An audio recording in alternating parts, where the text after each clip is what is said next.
There will be a new player in Denver's media landscape coming soon. Joined here by Chris Reen, who is the publisher of the Denver Gazette. The what? The Denver Gazette, launching September 14th. Chris, welcome to Next. Thank you, Kyle. Good to be with you. Two quick disclosures before we get started. 9 News is a content-sharing partner of Colorado Politics, which is owned by your parent company. Your parent company also owns the Colorado Springs Gazette, which has described me as a liberal political activist. It's good to have you here. It's good to be with you. Yeah, thank you. So tell me, you're describing the Denver Gazette, this ambitious project, as an online newspaper. Right. How is that different than just a website? How is that different than just a news website? Absolutely. It's a great question. We're launching the Denver Gazette, which is a daily newspaper, fully digital, fully interactive. Okay, so let me give you the background. It's sort of the best of both worlds, Kyle.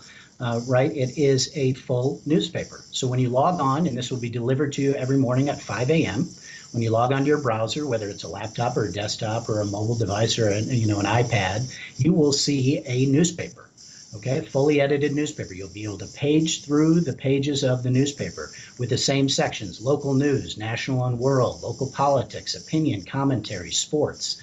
You'll be able to go through each page, but it'll also be very interactive with multimedia. So when you see a photograph, you click on that photograph. It won't just be that photograph, it'll be a photo gallery. Or you may see a still image of a photograph, and you click on it, and a video engages. Okay, if you don't want to read a story, we have audio functionality. So it'll read the story to you. It'll translate it into several different languages. You can share it, you can email, you can print. If the text is too small, you can pinch and expand, and the font will expand. So it is a newspaper, a fully edited newspaper, but it's also fully digital, and it takes advantage of that technology. That's why we're calling it a next generation newspaper. So obviously, Denver still has a physical paper in the Post, right, which has a lot of that same functionality online. Denver has a number of news websites, broadcast outlets. We've got the Colorado Sun. We've got Colorado Public Radio in Denver. Right? There's a lot of interesting projects happening in media these days, a lot of diverse coverage being done. What do you guys see as the missing piece that the Gazette hopes to fill? Yeah, well, listen, Kyle, Denver has always been a news-hungry and news-savvy market. There's no question about it. But we're committed to producing the most local news and high-quality journalism every single day. We're also going to, we're going to have thought-provoking opinions and commentary every day that we think will bring a new voice to Denver. So that's what we're focused on producing every single day. So for folks who don't follow media closely, the Colorado Springs Gazette and some kind of associated entities in your media group have been bulking up over the last couple of years, starting Colorado Politics to cover politics statewide, buying the Colorado Statesman, which was like the old Capital newspaper, and so on and so forth. Right. And all this is kind of under billionaire Phil Anschutz's conservative media empire.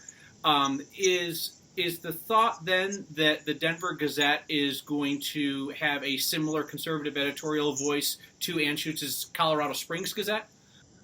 Well, I will say this. First of all, there's news and there's editorial, all right? And the two are very separate. On the news side, we're committed to straight, fair, balanced, fact-based, what we call non-agenda-driven news. Okay? On the opinion side, we'll let them speak for themselves. But I can tell you this, we're going to dive deep into the issues in Denver. We're going to offer probably an alternative voice. They'll be well-reasoned, they'll be well-researched, they will be strong arguments, but they will be cogent arguments that we'll present every day. So we're going to have an editorial, local Denver-based editorial 7 days a week. We'll also have a national editorial 7 days a week, but we'll also run several pages of op-ed or opposing editorials, where we'll have all sorts of diversity of opinion and thought and different viewpoints represented as well. So, Chris, no decent reporter would let you off the hook with that answer.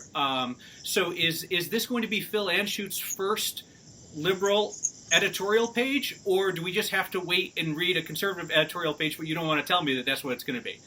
Well, listen, I don't think that there's any surprise that, we lean center right on our editorial pages. We're fiscally conservative. I don't think there's a lot of speculation that you need to make. You can look right down the street at the Colorado Springs Gazette. But I will tell you this. It's interesting, Kyle, and you know this, you're in the business. how people define what's conservative and liberal these days. Sometimes we write an opinion and people say, well, that was so conservative. And the same opinion, people will say, I can't believe how liberal you guys have gotten. So I think it really, it depends on the eye of the beholder. But we're going to present really well thought out arguments and strong arguments every single day. And we think the Denver market is looking for an alternative voice. And that's one of the reasons why we think we're going to fill that void. Doesn't your boss still own the rights to the Rocky Mountain News name? Why not just relaunch the Rocky? People would get jacked up about that. Why not do that? That's a great question, because here's why. We've invested an enormous amount in the Gazette brand, in our journalists, in our journalism.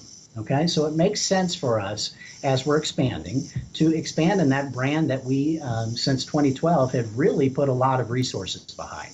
Now, we do have the Rocky Mountain News, as you said, and one of the really neat features that we're going to run in the Denver Gazette every day is sort of a look back at the archives of the Rocky Mountain News. So we're going to have a Rocky Mountain News page in there every day. Sometimes it'll be a historical front page that will have significance, and I think it'll really tug on some heartstrings. As you know, it's the oldest newspaper in the state of Colorado. And a lot of people will, I think, really enjoy that feature. Every day we'll have something from the Rocky Mountain News under the Rocky Mountain News banner. It's been speculated that that Anschutz would revive the Rocky or something similar to it for years now. Why now? Yeah, it's a great question. A couple of reasons, and I've said this before, and I know I sound a little repetitive, but first, because we think that Denver is ripe for additional local news. We see local news being cut back in many ways, and we're committed to producing high quality journalism every single day. But I also tell you this: COVID has changed a lot of things, right? And so this Skype call that we're having right now, and you see this digital adoption and digital usage just exploding. And some people say it's advanced another 10 years. And so we think that taking advantage of this technology boom that we're in is the perfect time to launch a fully interactive digital newspaper. So the timing really also plays into that as well. So you guys are going to be on a subscription model, $9.99 a month to start. So behind a paywall, people have to pay for news. Journalists don't work for free. Nobody should begrudge journalists that. Different people take different models. You're going to be ad-free behind the paywall. Well, let me ask you this: Does the Denver Gazette need to make money to stay in the game and continue to do journalism, or is Anschutz willing to bankroll it just to get conservative views out there? Yeah, well, I think it's a good question. I had an editor that once said free press is only free if it's profitable. And I get that. But a couple of things that I will say, first of all. Number one is that there's sort of three components to this. So the main platform is this digital interactive newspaper that you described, right, Kyle? It is subscriber based. We also have a website, denvergazette.com, that will populate with breaking news, and we'll have an app. So there's sort of three components to it. But you're right, it is subscriber-based. Now, it won't be behind a paywall initially. We're introducing this to the market. Everyone in the market will have 3 months for free to try the product with really no strings attached. Register for the product, and you'll get it for 3 months. We are focused on one thing: producing high-quality journalism. The market will tell us if we're going to be successful and whether or not they'll want to consume our news in this product. So I would just tell you that we don't have a business plan that says we have to be at this milestone by this date.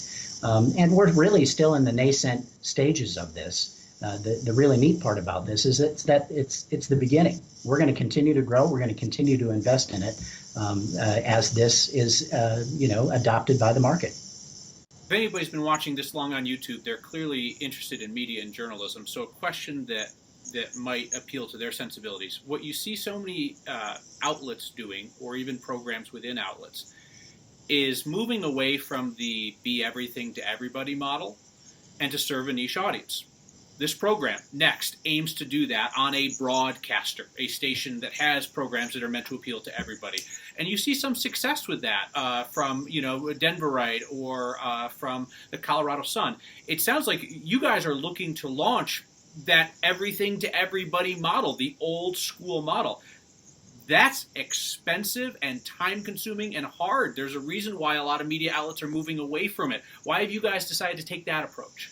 Yeah, let me answer this a couple of different ways, Kyle. I would say, first of all, this is a product that has what I call finishability. Okay, so when I say it's fully edited, it has the best of both worlds. It has full design functionality and the interactive part. But when you get this in your mailbox in the morning, this is a product that has a beginning, a middle, and an end. So you come on, you get your full daily dosage of what you need to know in local news and local politics and national politics and commentary and opinion. And then you can actually set it aside. You and I are in the business, but anybody that's been watching this YouTube video long enough will tell you that they are overloaded with news and information during the day. Sure, some of it is customized and some of it just comes to them. This is an opportunity actually to get what you need in the morning, then set it aside, which is healthy for all of us to sort of step away from this constant feed that we're a part of with news and information. So is it broad? Yes. Is this aspirational? It certainly is. But we think we're going to bring a new product and a new, new news opportunity to the community that I think they're really going to enjoy. Would this be a venture you guys would even consider if the Denver Post was in a healthy state? Probably.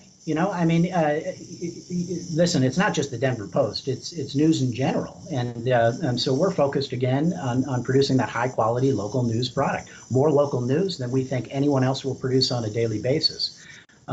But the truth is, this is much more cost effective for us to take a brand that we have already invested in and to utilize technology and digital adoption and the rates that are changing and really start a new product in Denver to where it's going, not where it's been.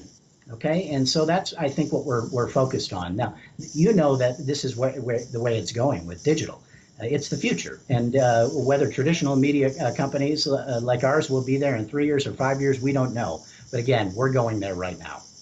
Do you have any discussion about printing a physical paper?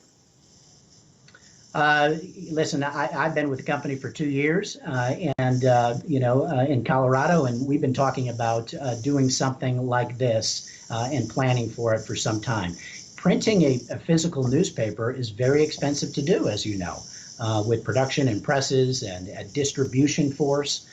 Those are all legacy costs that we don't think we need in a new venture like this. You guys print the Gazette in the Springs? Is that where it's printed? Actually, it's printed in Denver. Oh, it's printed in Denver and then taken down. Interesting. Okay, I was just curious about that from a logistical standpoint. Another inside baseball question for folks who are interested. Bring up a really interesting point, because with print, what ends up happening is you have earlier deadlines. Okay, so with our digital edition, we have very late deadlines for a company like ours. So that product that you get at 5 o'clock in the morning will have, the latest sports. It'll have the latest political election results because our deadlines are much different than a traditional printed product that has to have a deadline, a hard stop, a printing, and then a transportation portion to the model. So as somebody who's interested in the more journalists, the merrier, I see that you're describing this as 50 journalists and contributors.